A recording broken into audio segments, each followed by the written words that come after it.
ಎಲ್ಲರಿಗೂ ನಮಸ್ಕಾರ. S L Bhyrappa ಅವರ ಸಾರ್ಥ ಕಾದಂಬರಿಯನ್ನು ಮುಂದುವರಿಸೋಣ. ನಾಗಭಟ್ಟ ಒಂದು ಸಾರ್ಥದ ಜೊತೆಗೆ ಗಾಂಧಾರದ ಕಡೆಗೆ ಹೋಗಿ ಅಲ್ಲಿಂದ ಮಥುರೆ ಕಡೆಗೆ ಹೋಗ್ತಾನೆ. ಈತ ಬಂದಿದ್ದ ಉದ್ದೇಶ ಸಾರ್ಥಗಳು ಹೇಗೆ ಕೆಲಸ ಮಾಡುತ್ತೆ ಅಂತ ನೋಡಿಕೊಂಡು ತಮ್ಮ ರಾಜ್ಯದಲ್ಲಿ ಅದನ್ನು ತಾವೇ ಮಾಡಬೇಕು ಅನ್ನೋ ಉದ್ದೇಶದಿಂದ ತಾನು ರಾಜನ ಆಜ್ಞೆ ಹಾಗೇನೆ ಅಲ್ಲಿಗೆ ಬಂದಿರ್ತಾನೆ. ಇಲ್ಲಿ ಶ್ರೇಷ್ಠಿಗಳ ಜೊತೆಗೆ ಅವನು ಒಬ್ಬ ಬೌದ್ಧ ಭಿಕ್ಕುವನ್ನು ಭೇಟಿ ಹಾಕ್ತಾನೆ. ಅವರು ವಜ್ರಪಾದರು ಅಂತ. ಅವರು ಇವ್ರ ಬಗ್ಗೆ ಎಲ್ಲ ಮೊದಲೇ ತಿಳ್ಕೊಂಡವ್ರ ಹಾಗೆ ಎಲ್ಲ ವಿಚಾರವನ್ನು ಹೇಳ್ತಾ ಇರ್ತಾರೆ. ಕಥೆಯನ್ನು ಮುಂದುವರಿಸೋಣ. ತುಸು ಹೊತ್ತಿನ ನಂತರ ಭಿಕ್ಕುಗಳು ಬನ್ನಿ ಚೈತ್ಯದ ಪರಿಜನ ನೋಡುವರಂತೆ ಅಂತ ಹೇಳ್ತಾರೆ. ನಾವು 3 ಜನವೂ ಎದ್ದು ಅವರನ್ನು ಹಿಂಬಾಲಿಸಿದ್ವಿ. ಅದುವರೆಗೂ ನಾನು ಚೈತ್ಯವನ್ನು ನೋಡಿರಲಿಲ್ಲ. ನನ್ನ ತಾರಾವತಿಯಲ್ಲಾಗಲಿ ಅಥವಾ ವ್ಯಾಸಂಗ ಮಾಡಿದ ಮಾಹಿಷ್ಮತಿಯಲ್ಲಾಗಲಿ ಯಾವುದೇ ಚೈತ್ಯ ಅನ್ನೋದೇ ಇರಲಿಲ್ಲ. ಬೌದ್ಧರ ಪ್ರಾಬಲ್ಯನೂ ಇರಲಿಲ್ಲ. ಮಾಹಿಷ್ಮತಿ ಅಂತೂ ವೇದದ ಮಹಾಪಂಡಿತ ಮಂಡನ ಮಿಶ್ರಾಚಾರ್ಯರ ನೆಲೆ ಆಗಿತ್ತು. ಅವ್ರ ಜೊತೆ ತರ್ಕ ಮಾಡಿ ಯಾವ ಬೌದ್ಧನೂ ಅಥವಾ ವೈದಿಕ ಮಾರ್ಗದ ಇತರ ಯಾವ ಶಾಖೆ ಪ್ರತಿಪಾದಕನೂ ಕೂಡ ಗೆಲ್ಲೋ ಹಾಗೆ ಇರಲಿಲ್ಲ. ಭಿನ್ನ ಮತದ ಯಾರೇ ತಲೆ ಎತ್ತಲಿ ತುಂಬಿದ ವಿದ್ವತ್ ಸಭೆಯಲ್ಲಿ ಮಂಡನ ಮಿಶ್ರಾಚಾರ್ಯರನ್ನು ಎದುರಿಸಲೇಬೇಕಾಗಿತ್ತು. ಪಂಡಿತ ಮಂಡಲಿಯ ಮಂಡನ ಸ್ವರೂಪರಾಗಿದ್ದರಿಂದಲೇ ಸಮಸ್ತ ಪಂಡಿತರು ಕೂಡ ಸೇರಿ ಕೊಟ್ಟು ಇವರಿಗೆ ಮಂಡನರು ಅನ್ನೋ ಒಂದು ಬಿರುದು ಕೊಟ್ಟಿದ್ರು. ಅದು ಸ್ಥಾಯಿಯಾಗಿ ನಿಂತ್ಕೊಂಡು ವಿಶ್ವರೂಪ ಅಂತ ಹೇಳ್ಬಿಟ್ಟು ಇವ್ರ ತಾಯಿ ತಂದೆ ಇಟ್ಟ ಮತ್ತು ಗುರು ಹಿರಿಯರು ಇಟ್ಟಂತಹ ಮೂಲ ಹೆಸರು ಮರ್ತೆ ಹೋಗಿತ್ತು. ವಿಶ್ವರೂಪರು ಅಂದರೆ ಯಾರಿಗೂ ನೆನಪು ಬರ್ತಿರ್ಲಿಲ್ಲ, ಗುರುತು ಸಿಗ್ತಾ ಇರಲಿಲ್ಲ. ಇನ್ನು ಆ ರಾಜ್ಯದಲ್ಲಿ ನಾಸ್ತಿಕ ಶ್ರವಣ ಮತ ಪ್ರವೇಶ ಮಾಡೋದಾದ್ರೂ ಹೇಗೆ? ಚೈತ್ಯವನ್ನು ಅಥವಾ ಸ್ತೂಪವನ್ನು ಕಟ್ಟೋದಾದ್ರೂ ಹೇಗೆ? ವೈದಿಕ ಸಂಪ್ರದಾಯದ ದೇವದೇವಿಯರ ಗುಡಿ ಕಟ್ಟಕ್ಕೂ ಕೂಡ ಮಂಡನರು ವಿರೋಧ ಮಾಡ್ತಾ ಇದ್ರು. ಅಗ್ನಿ ಮುಖಾಂತರ ಮಾತ್ರ ದೇವದೇವತೆಗಳಿಗೆ ಹವಿಸ್ಸನ್ನು ಅರ್ಪಿಸಬಹುದು. ದೇವದೇವತೆಗಳನ್ನು ವೇದ ಮಂತ್ರಗಳಿಂದ ವರ್ಣಿಸಿದ್ದಾರೆ. ಆದರೆ ಅವೆಲ್ಲ ಒಂದೊಂದು ತತ್ವಗಳನ್ನು ನಿರ್ದೇಶಿಸಿಯೇ ಹೊರತು ಇಂದ್ರಿಯ ಚಕ್ಷುಷಿನ ವಸ್ತು ಆಗುವಂತಹ ಆಕಾರವನ್ನು ಕೆತ್ತಿ ಅವನ ನಿರ್ದರ್ಶಿಸುವುದು ಸಾಧ್ಯ ಇಲ್ಲ ಅನ್ನೋದು ಅವರ ಮತ ಆಗಿತ್ತು. ಹೀಗಾಗಿ ಅಲ್ಲಿ ಗುಡಿ ಗೋಪುರಗಳನ್ನು ಕಟ್ಟಕ್ಕೆ ಪ್ರೋತ್ಸಾಹ ಅನ್ನೋದು ಇರಲಿಲ್ಲ. ಆದರೂ ಕೂಡ ನಾನು ವೈದಿಕ ಪರಂಪರೆಯ ದೇವದೇವತೆಗಳ ಗುಡಿಗಳನ್ನು ನೋಡಿದ್ದೆ. ಅಲ್ಲಿಯ ಅರ್ಚನೆಯ ವಿಧಿವಿಧಾನ ಮಂತ್ರತಂತ್ರಗಳನ್ನು ಕೂಡ ತಕ್ಕಮಟ್ಟಿಗೆ ತಿಳ್ಕೊಂಡಿದ್ದೆ.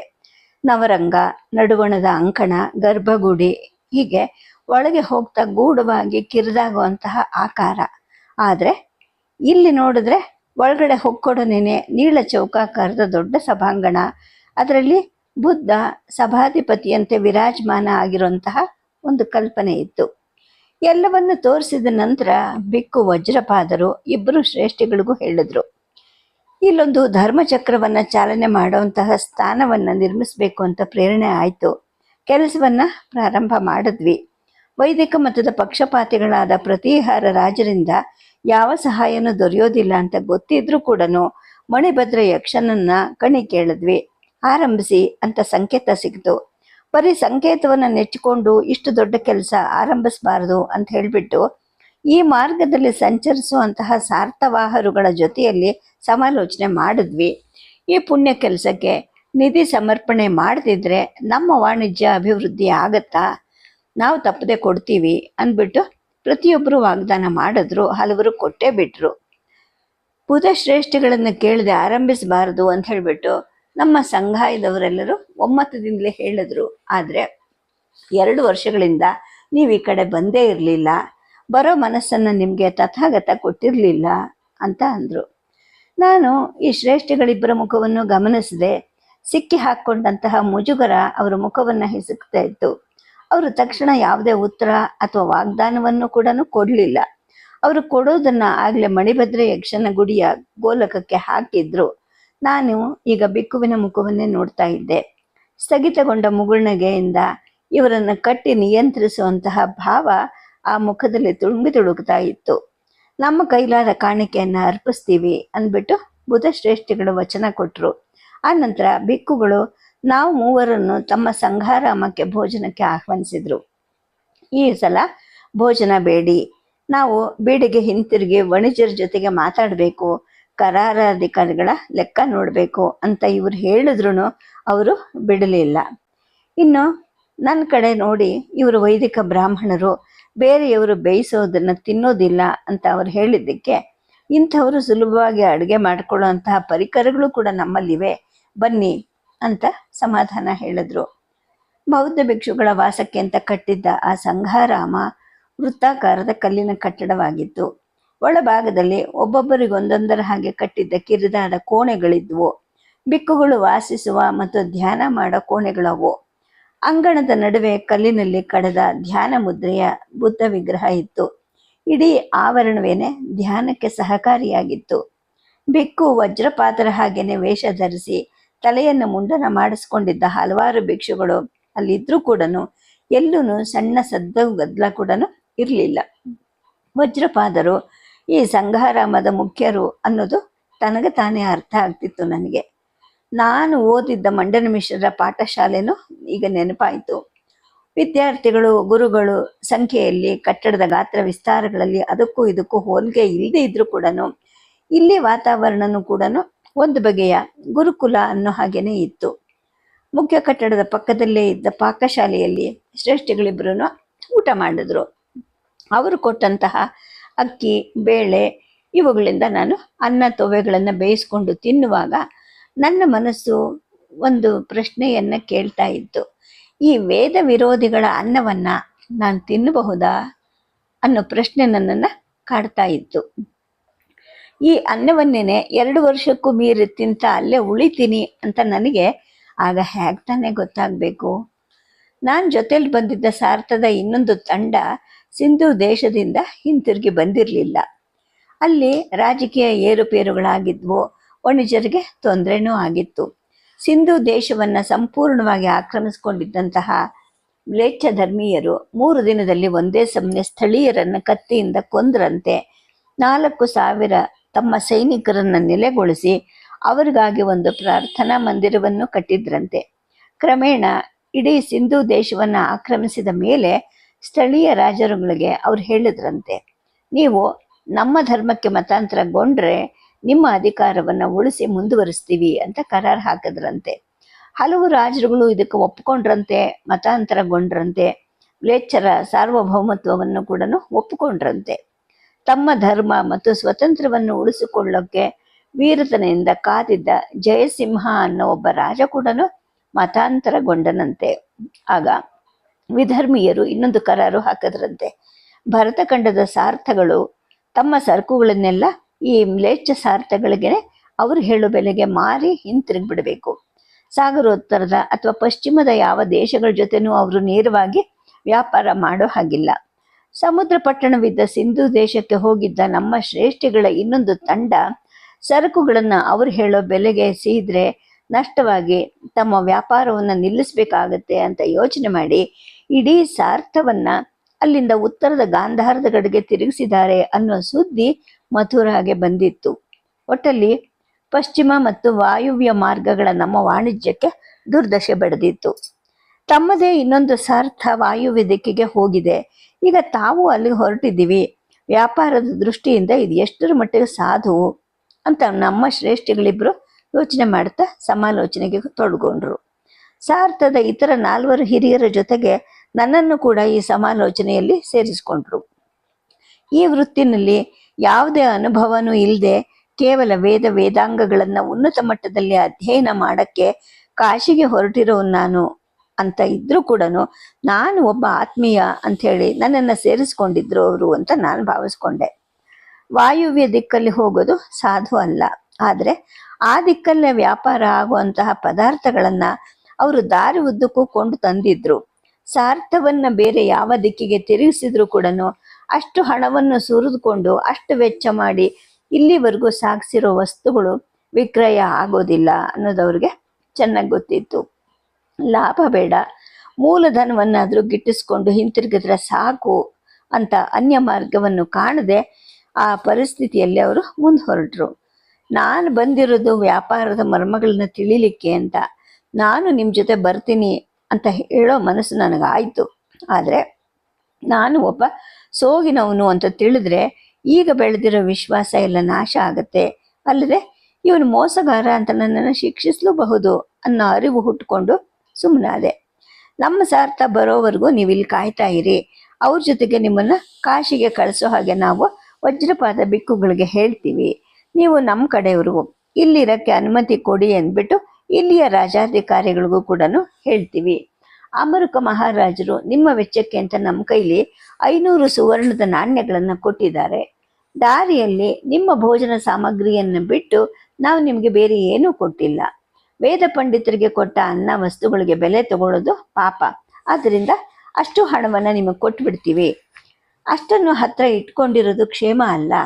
ವಜ್ರಪಾದ ಬಿಕ್ಕುಗಳ ಹತ್ರ ಅವನ್ನು ಕೊಟ್ಟುಬಿಟ್ಟು ನಿಮ್ಮ ಅನ್ನದ ವೆಚ್ಚಕ್ಕೆ ಬೇಕಾದಷ್ಟನ್ನು ಮಾತ್ರ ಸ್ವಲ್ಪ ಸ್ವಲ್ಪವಾಗಿ ಬಳಸಿ.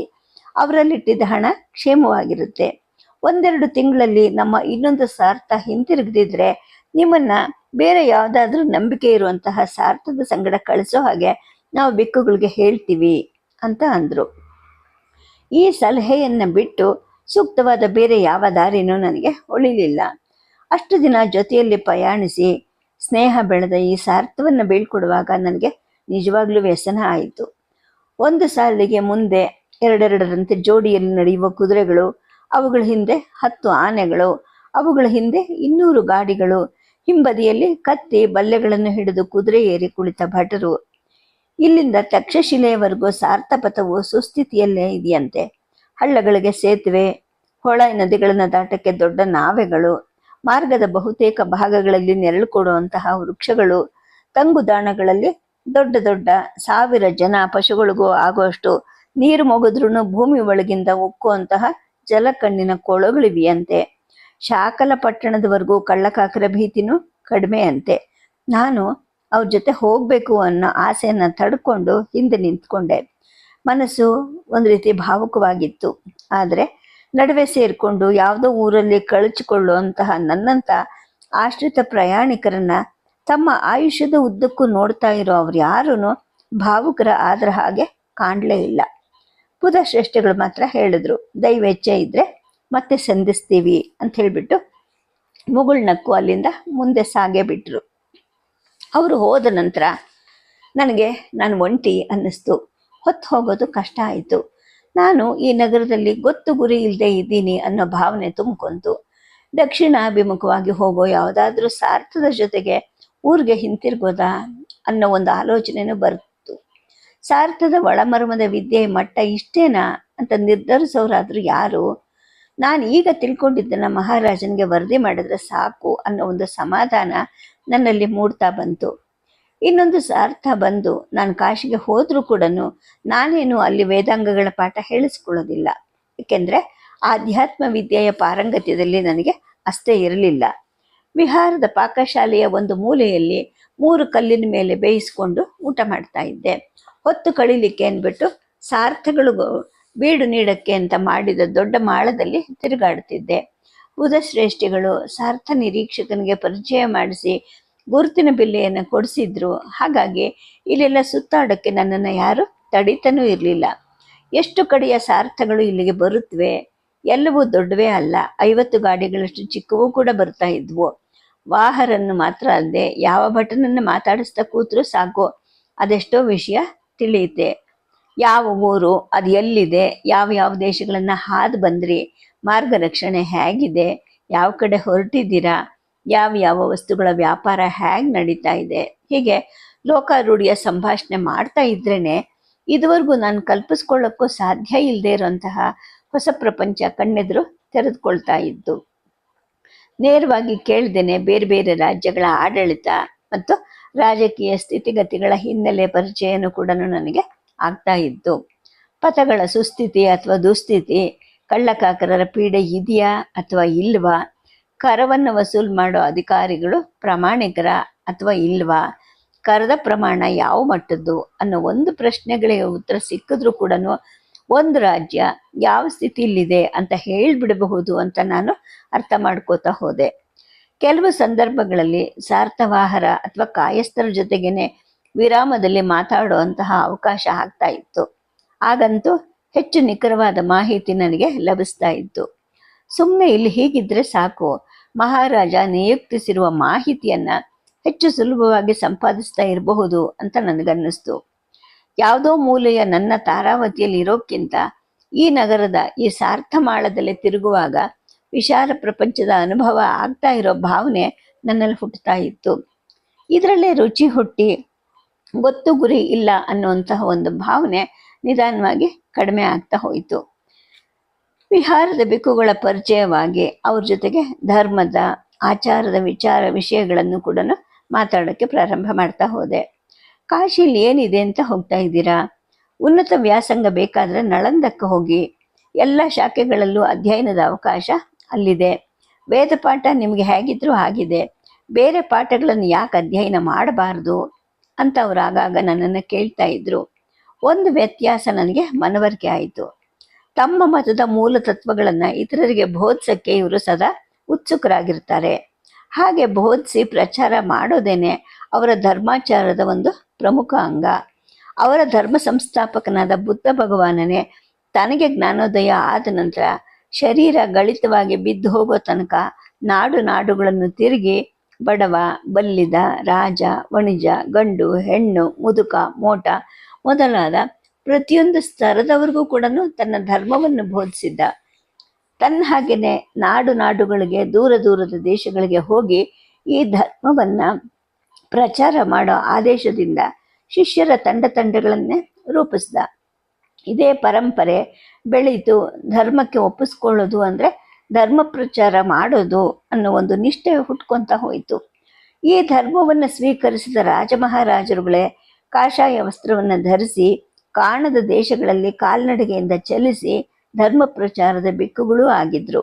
ಹೀಗಾಗಿ ಈ ಧರ್ಮ ಈಗ ಆ ಕಡೆ ಗಾಂಧಾರದ ಆಚೆಗೆ, ಈ ಕಡೆ ಸಾಗರದಾಚೆಯ ಸಿಂಹಳ ದೇಶಕ್ಕೆ, ಉತ್ತರದ ತ್ರಿವಿಷ್ಟು ದೇಶಕ್ಕೆ, ಆ ಕಡೆ ಚೀನಾ, ಪೂರ್ವದ ಸುವರ್ಣ ದ್ವೀಪಾದಿಗಳವರೆಗೂ ಹಬ್ಬಿ ಹರಡಿತ್ತು. ನಿಮ್ಮವ್ರು ಯಾಕೆ ವೇದ ವಿದ್ಯೆಯನ್ನು ಗುಟ್ಟು ಮಾಡಿ ಬ್ರಾಹ್ಮಣರ ಒಳಗಡೆನೆ ಅವಿಸಿಟ್ಟುಕೊಂಡಿರ್ತಾರೆ? ಹೊರಗೆ ಬಂದರೆ ನಾವು ವಾದದಲ್ಲಿ ಸೋಲಿಸ್ತೀವಿ ಅನ್ನೋ ಭಯ ಅಲ್ಲದೆ ಬೇರೆ ಕಾರಣ ಉಂಟಾ ಅಂದ್ಬಿಟ್ಟು ಒಂದು ದಿನ ಆ ಬಿಕ್ಕು ಧರ್ಮಪಾದ ನನ್ನನ್ನು ಕೇಳಿದ್ರು. ಬೌದ್ಧ ಧರ್ಮದ ಸ್ಥಾಪನೆ ಆದಾಗಿಂದ ಬ್ರಾಹ್ಮಣರಿಗೂ ಅವ್ರಿಗೂ ಚರ್ಚೆ ನಡೀತಲೇ ಇದೆ. ನಮ್ಮ ಗುರುಗಳಾದಂತಹ ಮಂಡನ ಮಿಶ್ರಂಥವ್ರನ್ನ ಸೋಲಿಸೋದು ಯಾರಿಗೂ ಸಾಧ್ಯ ಇಲ್ಲ. ಆದರೆ ವೇದವನ್ನು ದ್ವಿಜರಾದ ಬ್ರಾಹ್ಮಣ, ಕ್ಷತ್ರಿಯ, ವೈಶ್ಯರನ್ನು ಉಳಿದು ಬೇರೆಯವ್ರಿಗೆ ಹೇಳಿಕೊಡಬಾರದು ಅನ್ನೋ ಒಂದು ನಿಯಮ ಇದೆ. ಈಗಿನ ಕ್ಷತ್ರಿಯ, ವೈಶ್ಯರು ನಾಮ ಮಾತ್ರ ದ್ವಿಜರು, ಶೂದ್ರರಿಗಂತೂ ಹೇಳ್ಕೊಡೋ ಹಾಗೆ ಇಲ್ಲ. ಚಾತುರ್ವರ್ಣದ ಪ್ರಕಾರ ಈ ಚಾತುರ್ವರ್ಣವನ್ನು ತಿರಸ್ಕರಿಸುವಂಥವರು ಬೌದ್ಧರು.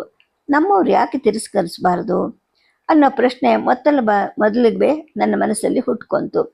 ಸಿಂಹದಂತಹ ನಮ್ಮ ಗುರುಗಳೆದುರಿಗೆ ಇಂತಹ ಪ್ರಶ್ನೆ ಕೇಳೋ ಧೈರ್ಯ ನನಗೆ ಬರ್ತಿತ್ತೋ ಇಲ್ವೋ ಗೊತ್ತಿಲ್ಲ. ಆದರೆ ಸಾರ್ಥದ ಜೊತೆಗೆ ಇಷ್ಟು ದೂರ ಪ್ರಯಾಣ ಮಾಡಿ ದೇಶದ ಸಾರ್ಥಗಳು ಸಂಧಿಸುವಂತಹ ಈ ದೂರದ ಊರಲ್ಲಿ ಬೌದ್ಧ ಭಿಕ್ಷುಗಳ ಜೊತೆಗೆ ಸಂವಾದ ಮಾಡಿದ ನಂತರ ಹುಟ್ಟಿತು ನನಗೆ ಈ ಪ್ರಶ್ನೆ.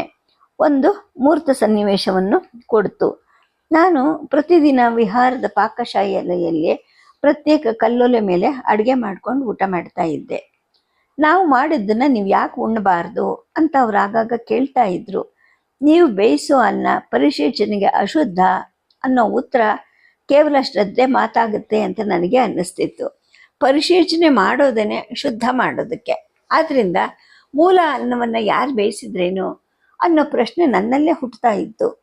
ಇತರರಿಗೆ ವೇದೋಪದೇಶ ಮಾಡೋದು ಅಥವಾ ಬಿಡೋದು ಈ ಶಾಸ್ತ್ರಾರ್ಥದ ಪ್ರಶ್ನೆಯನ್ನು ಪಕ್ಕಕ್ಕಿಟ್ಟು ನಾನು ಅವ್ರ ಜೊತೆಗೆ ಊಟ ಮಾಡತೊಡಗಿದೆ. ಇದರಿಂದ ವಜ್ರಪಾದರಿಗೂ ಇತರ ಭಿಕ್ಷುಗಳಿಗೂ ಕೂಡ ಸಂತೋಷ ಆಗ್ತಾ ಹೋಯಿತು. ನನಗೂ ಕೂಡ ಅಡುಗೆ ಬೇಯಿಸುವಂತಹ ಕೋಟಲೆ ತಪ್ಪಿತು. ನಾನು ಅವ್ರ ಜೊತೆಗೆ ಆಧ್ಯಾತ್ಮದ ಚರ್ಚೆಗೆ ಹೋಗ್ತಾ ಇರಲಿಲ್ಲ. ಆ ಚರ್ಚೆ ಬಂದಾಗೆಲ್ಲ ಅವರು ತಮ್ಮ ಮತದ ಹಿರಿಮೆಯನ್ನು ಸ್ಥಾಪಿಸೋದೇ ಚರ್ಚೆ ಗುರಿ ಅಂತ ಸಾಕ್ತಾ ಇದ್ರು. ಈ ಚರ್ಚೆಗಳೆಲ್ಲ ಬುದ್ಧಿಕುಶಲತೆಯ ಕೆಲಸಗಳು ಅಂತ ನನಗೆ ಅಷ್ಟರಲ್ಲೇ ಅನ್ನಿಸ್ತೊಡಗ್ತಿತ್ತು. ಚೈತ್ಯದ ಕೆಲಸದಲ್ಲಿ ಈ ಮಧ್ಯ ಸ್ವಲ್ಪ ತೊಂದರೆ ಬಂತು. ಅಜಯ ಮೇರುವಿನ ಒಬ್ಬ ಸ್ಥಪತಿ ತನ್ನ ಸಹಾಯಕರ ಜೊತೆಗೆ ಬಂದು ಕಟ್ಟಡದ ಪರಿಜನ್ನ ಹಾಕಿ ಮಥುರೆಯ ಕಲ್ಲು ಕೆಲಸಗಾರರಿಗೆ ನೆಲ, ಹದಿ, ಗೋಡೆ ಮೊದಲಾದ ಸ್ಥೂಲ ಕೆಲಸಗಳನ್ನು ವಹಿಸಿದ್ರು. ವಿಗ್ರಹಗಳನ್ನು ಕೆತ್ತುವಂತಹ ಸೂಕ್ಷ್ಮ ಕೆಲಸ ಇಲ್ಲಿಯ ಸ್ಥಳೀಯ ಕೆಲಸಗಾರರಿಗೆ ಬರ್ತಿರ್ಲಿಲ್ಲ. ಕಲಿಯೋ ಅವಕಾಶವೇ ಅವ್ರಿಗೆ ಇರಲಿಲ್ಲ. ವಿಗ್ರಹ ಮೊದಲಾದ ಸೂಕ್ಷ್ಮ ಕೆಲಸಗಳನ್ನು ಮಾಡಕ್ಕೆ ತಮ್ಮದೇ ಒಂದು ತಂಡದ ಜೊತೆಗೆ ಬಂದಿದ್ದವರು ಇನ್ನೇನು ಕೆಲಸ ಪ್ರಾರಂಭಿಸಬೇಕು ಅಷ್ಟರಲ್ಲಿ ಅವರ ತಂದೆ ರುಗ್ಣಶಯ್ಯಲ್ಲಿ ಇದ್ದಾರೆ ಅನ್ನೋ ಸುದ್ದಿ ಬಂತು. 1 ಮಾಸದಲ್ಲಿ ಹಿಂತಿರುಗ್ತೀನಿ ಅಂತ ಅವರು ಊರಿಗೆ ಹೊರಟೋದ್ರು. ಮುಖ್ಯ ಸ್ಥಪತಿನೇ ಇಲ್ಲದ ಮೇಲೆ ನಾವಿದ್ದು ಏನ್ ಮಾಡೋದು, ಅವ್ರ ಜೊತೆಗೆ ನಾವು ಹೋಗಿ ಬರ್ತೀವಿ ಅಂದ್ಬಿಟ್ಟು ಆ ತಂಡದ ಇತರರು ಹೋದ್ರು, ಮತ್ತೆ ಬರಲೇ ಇಲ್ಲ. ವಜ್ರಪಾದರು ಕಾದ್ರು. ದೂತರುಗಳನ್ನ ಕಳಿಸಿದಾಗ ಗೊತ್ತಾಯಿತು, ದಕ್ಷಿಣದಲ್ಲಿ ರಾಷ್ಟ್ರಕೂಟರು ಭಾರಿ ಪ್ರಮಾಣದ ದೇವಸ್ಥಾನಗಳನ್ನ ಕಟ್ಟಿಸ್ತಾ ಇದ್ದಾರೆ, ಶಿಲ್ಪಿಗಳಿಗೆ ಚಿನ್ನದ ತೂಕದಲ್ಲಿ ಹಣ ಕೊಡ್ತಾರೆ, ಈ ಅಮಿಷದಿಂದ ಅವ್ರು ಆ ಕಡೆ ಹೊರಟು ಹೋಗಿದ್ದಾರೆ ಅಂತ. ರಾಜರು ಕೊಡೋ ಸಂಭಾವನೆ ಮುಂದೆ ರಾಜಾಶ್ರಯವೇ ಇಲ್ಲದೆ ಇವರು ಕೊಡೋದು ಯಾವ ಲೆಕ್ಕ? ಪಿತೃವು ರುಗ್ಣಶೈಲಿಯಲ್ಲಿ ಇದ್ದಾರೆ ಅನ್ನೋದು ಕೂಡ ಇಲ್ಲಿಂದ ಹೋಗೋಕ್ಕೆ ನೆಪವಾಗಿ ಸೃಷ್ಟಿಸಿದ ಸುದ್ದಿ ಆಗಿತ್ತು. ಇವರ ಈ ವರ್ತನೆಯಿಂದ ವಜ್ರಪಾದ ಬಿಕ್ಕುಗಳ ಮನಸ್ಸು ವ್ಯಗ್ರವಾಗಿತ್ತು. ಆ ಸ್ಥಪತಿ ಇವರಿಂದ ಹಣವನ್ನೇನು ತಿಂದು ಹೋಗಿರಲಿಲ್ಲ, ಆದರೆ ಕೆಲಸದ ಒಪ್ಪಂದವನ್ನ ಏಕಪಕ್ಷೀಯವಾಗಿ ಮುರಿದು ನೆಪ ಹೇಳಿ ಹೊರಟು ಹೋಗಿದ್ದ. ರಾಜ ಬೆಂಬಲ ಇಲ್ಲದೆ ಇದ್ದಿದ್ರೆ ಈ ಕೆಲಸಗಾರರ ಮೇಲೆ ಬೇಹಿನವರನ್ನು ಇಡಬಹುದಾಗಿತ್ತು. ಈ ಪ್ರತಿಹಾರರ ಆಳ್ವಿಕೆಯಲ್ಲಿ ನಮಗದಿಲ್ಲ ಅಂತ ವಜ್ರಪಾದರು ಗೊಣಕೊಂಡ್ರು. ಆದರೆ ಯಾವ ಅಡಚಣೆಗಳಿಗೂ ಧೃತಿ ಕೊಡುವಂತಹ ಸ್ವಭಾವ ಅವ್ರದ್ದಲ್ವೇ ಅಲ್ಲ. ಸಮರ್ಥರಾದ ದೂತರನ್ನ ಕಳಿಸಿದ್ರು. ಕೌಶಾಂಬಿ ಕಡೆಯಿಂದ ಒಬ್ಬ ಶಿಲ್ಪಿಯನ್ನ ಕರೆಸಿದ್ರು. ತನ್ನ ತಂಡದ ಜೊತೆಗೆ ಬಂದ ಆತ ಒಬ್ಬ ತರುಣ, 35 ಮುಟ್ಟಿದ ವಯಸ್ಸು. 20 ಜನರ ತಂಡದ ಜೊತೆಗೆ ಬಂದ ಆತ ವಿಶ್ವಕರ್ಮ ಜಾತಿಯ ಕರ್ಮಠ ವ್ಯಕ್ತಿ. ಆತನ ಹೆಸರು ಕೂಡ ವಿಶ್ವಕರ್ಮ ಸ್ಥಪತಿ ಅಂತ. ಹಿಂದೆ ಒಬ್ಬ ಸ್ಥಪತಿ ಪರಿಜನ್ನು ನಿರ್ಧರಿಸಿ ಗುದ್ದಲಿ ಪೂಜೆ ಆಗಿ ಹದಿ ಕಟ್ಟಿದ ಕೆಲಸನೂ ಮುಗಿದಿದೆ. ಅದನ್ನ ಮತ್ತೆ ತನ್ನ ಶಾಸ್ತ್ರ ಮತ್ತು ಪರಂಪರೆಗೆ ಅನುಗುಣವಾಗಿ ಹೊಸದಾಗಿ ಯೋಜಿಸಕ್ಕೆ ಸಾಧ್ಯ ಇಲ್ಲ ಅಂದ್ಬಿಟ್ಟು ವಜ್ರಪಾದರು ಆರಂಭದಲ್ಲೇ ಹೇಳಿದ್ರು. ಕಟ್ಟಡದ ಕಲ್ಪನೆ ನಮಗೆ ಸ್ಪಷ್ಟವಾಗಿದೆ. ನಾವು ಹೇಳಿದಂತೆ ವಿಗ್ರಹಗಳು, ಬಾಗಿಲುವಾಡ, ಒಳಗಿನ ಅಲಂಕರಣಗಳನ್ನ ನಮ್ಮ ಮತ ಸಂಪ್ರದಾಯಕ್ಕೆ ತಕ್ಕ ಹಾಗೆ ಮಾಡಿಕೊಳ್ಳೋದು ನಿಮ್ಮ ಕರ್ತವ್ಯ ಅಂತ ಅಂದ್ರು. ಸ್ಥಪತಿ ಆಗಬಹುದು ಅಂತ ಒಪ್ಕೊಂಡ. ಹಿಂದಿನ ಸ್ಥಪತಿ ಪರೀಕ್ಷಿಸಿ ತರಿಸಿದ್ದ ಕಲ್ಲುಗಳು ವಿಗ್ರಹ ನಿರ್ಮಾಣಕ್ಕೆ ತಕ್ಕ ಜಾತಿಯವು ಅಂತ ಅವನು ಒಪ್ಕೊಂಡ. ತನ್ನ ತಂದೆಯಿಂದ ನುರಿತ ಕರ್ಮಸ್ಥಪತಿ ಬೌದ್ಧಶಲ್ಯ ಸಾರನಾಥ ನಿರ್ಮಾಣಗಳನ್ನು ನೋಡಿ ತಿಳ್ಕೊಂಡಿದ್ದ. ಸ್ವತಃ ವೈದಿಕ ಪರಂಪರೆಯವನೇ ಆದರೂ ಕೂಡ ಶಿಲ್ಪಿ ಕೆಲಸದಲ್ಲಿ ವೈದಿಕ, ಶ್ರಮಣ, ಅರ್ಹಂತ ಅನ್ನೋ ಒಂದು ಭೇದನವನ್ನ ಇಟ್ಕೊಂಡಿರಲಿಲ್ಲ. ಆಯಾ ಮತ ಸಂಪ್ರದಾಯಗಳಲ್ಲಿ ವರ್ಣಿಸಿರುವಂತಹ ಗುಣ ಲಕ್ಷಣಗಳಿಗೆ ಅನುಸಾರವಾಗಿ ನಿರ್ಮಿಸೋದು ಸ್ಥಪತಿಯಾದ ತನ್ನ ಕರ್ತವ್ಯ ಅಂತ ಆತ ಭಾವಿಸಿದ್ದ. ಸ್ವಂತ ಜವಾಬ್ದಾರಿಯಿಂದ ನಿರ್ಮಿಸುವಂತಹ ಮೊಟ್ಟ ಮೊದಲ ಅವಕಾಶ ಅವನಿಗೆ ಇಲ್ಲಿ ದೊರೆತಿತ್ತು. ಇದನ್ನ ಚೆನ್ನಾಗಿ ಮಾಡಿದ್ರೆ ಇದಕ್ಕಿಂತ ದೊಡ್ಡ ನಿರ್ಮಾಣದ ಅವಕಾಶ ದೊರಕುತ್ತೆ ಅನ್ನೋ ಆಸೆನೂ ಆತನಲ್ಲಿ ಇತ್ತು. ಹಾಗಾಗಿ ವಜ್ರಪಾದರ ಸಲಹೆ ಸೂಚನೆಗಳನ್ನ ಯಾವ ಕಟಿಪಿಟಿನೂ ಇಲ್ಲದೆ ಆತ ಸ್ವೀಕರಿಸಿದ. ಕೆಲಸ ಮಾಡಲಿಕ್ಕೆ ಪ್ರಾರಂಭ ಮಾಡ್ದ. ಇಡೀ ಕಟ್ಟಡದ ವಿನ್ಯಾಸದ ಹೊಣೆಯನ್ನು ಆತ ಹೊತ್ಕೊಂಡ. ಶಿಲ್ಪ ತಂಡದವರೆಲ್ಲ ತಮ್ಮ ಅಡುಗೆಯನ್ನ ತಾವೇ ಮಾಡ್ಕೋತಾ ಇದ್ರು. ಮುಖ್ಯಸ್ಥಪತಿ ವಿಶ್ವಕರ್ಮನಂತೂ ಪ್ರತಿದಿನ ಬೆಳಗ್ಗೆ ಸ್ನಾನ ಮಾಡಿ ಅಗ್ನಿ ಕಾರ್ಯ ಮಾಡಿ ಉಳಿ, ಚಾಣ, ಸುತ್ತಿಗೆಗಳನ್ನ ಕೈಯಲ್ಲಿ ಮುಟ್ತಾ ಇದ್ದ. ನನಗೂ ಆತನಿಗೂ ಪರಿಚಯ ಬೆಳೀತು, ವಿಶ್ವಾಸನೂ ಬೆಳೀತು. ವೈದಿಕ ಬ್ರಾಹ್ಮಣನಾದ ನಾನು ಈ ಶ್ರಮಣ ಬಿಕ್ಕುಗಳು ಮಾಡಿದ ಅಡುಗೆಯನ್ನ ಯಾಕೆ ತಿಂತಾ ಇದ್ದೀನಿ ಅಂತ ಅವನು ಒಮ್ಮೆ ನನ್ನನ್ನು ಆಕ್ಷೇಪಪೂರ್ವಕವಾಗಿ ಕೇಳು ಬಿಟ್ಟ. ಅನ್ನಪಾನಾದಿಗಳಲ್ಲಿ ಭೇದ ಮಾಡೋದು ಸಲ್ಲದು, ವೇದದಲ್ಲಿ ಎಲ್ಲೂ ಹಾಗೆ ಹೇಳಿಲ್ಲ ಅನ್ನೋ ನನ್ನ ಉತ್ತರ ಅವನ ಮನಸ್ಸಿಗೆ ಹಿತವೇನ ಕೊಡಲಿಲ್ಲ. ಆದರೆ ಅವನ ಸ್ನೇಹಕ್ಕೆ ಯಾವುದೇ ಬಾಧಕ ಉಂಟಾಗಲಿಲ್ಲ. ನಾನು ಅವನ ತಂಡದವರ ಜೊತೆನೂ ಊಟ ಮಾಡ್ತಾ ಇದ್ದೆ. ಅವನು ನಿರ್ಮಿಸಬೇಕಾದ ವಿಗ್ರಹಗಳ ಚಿಹ್ನೆ ಲಕ್ಷಣಗಳನ್ನ ವಜ್ರಪಾದರು ಅವನಿಗೆ ವಿವರಿಸ್ತಿದ್ರು. ಆಗ ನಾನು ಇರ್ತಾ ಇದ್ದೆ. ಆ ನಂತರ ಅವನು ಅವುಗಳ ಬಗ್ಗೆ ತನ್ನ ಸ್ವಂತ ಅನಿಸಿಕೆಗಳನ್ನ ನನ್ನ ಜೊತೆ ಹೇಳ್ತಾ ಇದ್ದ. ಒಂದಿನ ಹೇಳ್ದ, ನೋಡು, ಈ ವಜ್ರಪಾದ ಬಿಕ್ಕು ಮಹಾತಂತ್ರಗಾರ. ನಮ್ಮ ವೈದಿಕ ಪುರಾಣದ ದೇವತೆಗಳಿಗೆಲ್ಲ ಅವರ ಮತದ ವೇಷ ತೊಡಿಸಿ ಹೇಳ್ತಾರೆ. ಅದರಂತೆ ನಾನು ವಿಗ್ರಹಗಳನ್ನ ಕೆತ್ತಬೇಕು ಅಂತ ಅಂದ. ಯಾವ ದೇವತೆಗಳು ಅಂತ ನಾನು ಕೇಳಿದೆ. ಅವ್ರು ಹೇಳುವಾಗ ಎಷ್ಟು ಸಲ ನೀವು ಎದುರಿಗೆ ಇರ್ತಿರಲ್ಲ, ಅರ್ಥ ಆಗೋದಿಲ್ವಾ? ಇದಕ್ಕೆಲ್ಲ ಪುರಾಣ ಓದಬೇಕು, ಬರೀ ವೇದಾಧ್ಯಯನ ಮಾಡಿದ್ರೆ ಸಾಕಾಗೋದಿಲ್ಲ. ದೇವತೆಗಳು, ರಾಕ್ಷಸರು, ಅವರ ಜಗಳ, ಕದನ, ಪ್ರೇಮ, ಮದುವೆ, ಈ ವಸ್ತುಗಳು ಇಲ್ಲದೇನೆ ಶಿಲ್ಪಕಲೆ ಬೆಳೆಯೋದು ಹೇಗೆ? ದೇವಾಲಯಗಳ ಕಲ್ಪನೆ ಕೊನರೋದಾದರೂ ಹೇಗೆ? ಶಿಲ್ಪಿಯಾದವನು ಈ ಪ್ರಕರಣ ಸನ್ನಿವೇಶಗಳ ವಿವರಗಳನ್ನ ಸೂಕ್ಷ್ಮವಾಗಿ ಅಧ್ಯಯನ ಮಾಡಿ ನೆನಪಲ್ಲಿ ಇಟ್ಕೊಂಡಿರ್ಬೇಕಲ್ವಾ? ಯಾವ ದೇವನಿಗೆ ಎಷ್ಟು ತೋಳುಗಳು, ಎಷ್ಟು ತಲೆಗಳು, ಎಷ್ಟು ಕಣ್ಣುಗಳು, ಹಣೆ ಮೇಲಿನ ಚಿಹ್ನೆ ಯಾವುದು, ಯಾವ್ಯಾವ ಆಯುಧಗಳು, ವೈರಿಯನ್ನು ಕೊಲ್ಲುವಾಗ ಅವನ ಭಂಗಿ ಹೇಗಿರುತ್ತೆ, ಮುಖಭಾವ ಹೇಗಿರುತ್ತೆ, ಅವನ ವಾಹನ ಯಾವುದು, ತನ್ನ ಶಕ್ತಿ ಭಾಗಗಳನ್ನ ತೊಡೆ ಮೇಲೆ ಕೂರಿಸ್ಕೊಂಡಿರ್ತಾನ ಅಥವಾ ಪಕ್ಕ ಕೂರಿಸ್ಕೊಂಡಿರ್ತಾನೋ, ಇದೆಲ್ಲ ನಮಗೆ ಗೊತ್ತಿರಬೇಕು. ಈ ಶ್ರಮಣರು ಇತ್ತೀಚೆಗೆ ಏನ್ ಮಾಡ್ತಾ ಇದ್ದಾರೆ ಗೊತ್ತಾ? ನಮ್ಮ ಪುರಾಣಗಳ ಪಾತ್ರ, ಸನ್ನಿವೇಶ, ಮಹಿಮೆ, ಘಟನೆಗಳನ್ನೆಲ್ಲ ತಮ್ಮ ದೇವತೆಗಳಿಗೆ ಅನ್ವಯಿಸಿಕೊಂಡು ಅಥವಾ ಅವುಗಳಿಗೆ ತದ್ರೂಪವಾದ ಪಾತ್ರ, ಸನ್ನಿವೇಶ, ಮಹಿಮೆಗಳನ್ನ ಸೃಷ್ಟಿಸಿಕೊಂಡು ಅವುಗಳನ್ನ ಪ್ರತಿಬಿಂಬಿಸೋ ಶಿಲ್ಪಗಳನ್ನ ತಮ್ಮ ಚೈತ್ಯ, ಸ್ತೂಪಗಳಲ್ಲಿ ಕಡ್ದು ನಿಲ್ಲಿಸ್ಕೊತಾ ಇದ್ದಾರೆ. ನಮ್ಮ ಪುರಾಣಗಳನ್ನೆಲ್ಲ ತಾವು ಕದ್ದು ವೇಷಾಂತರ ಮಾಡ್ಕೊತಾ ಇದ್ದಾರೆ. ಅದೇ ಕೆಲಸ ಮಾಡು ಅಂತ ಈ ವಜ್ರಪಾದ ಬಿಕ್ಕು ನನಗೆ ಹೇಳ್ತಾ ಇದ್ದಾರೆ. ನಿಮ್ಮ ಪುರಾಣದ ದೇವದೇವಿಯರನ್ನ ತಮ್ಮದನ್ನಾಗಿ ಮಾರ್ಪಡಿಸು ಅಂತ ನೇರವಾಗಿ ಅವ್ರು ಹೇಳೋದಿಲ್ಲ. ಆದ್ರೆ ನಮ್ಮ ಇಂತಿಂಥ ದೇವದೇವತೆ, ಯಕ್ಷ ಯಕ್ಷಿಣಿಯರು ಹೀಗಿದ್ದಾರೆ, ಅವರ ಗುಣಲಕ್ಷಣಗಳು ಇಂಥವು, ಹೀಗೆ ಕಲ್ಪಿಸಿ ಅವುಗಳನ್ನ ಕಡಿ ಅಂತ ಹೇಳ್ತಾ ಇದ್ದಾರೆ.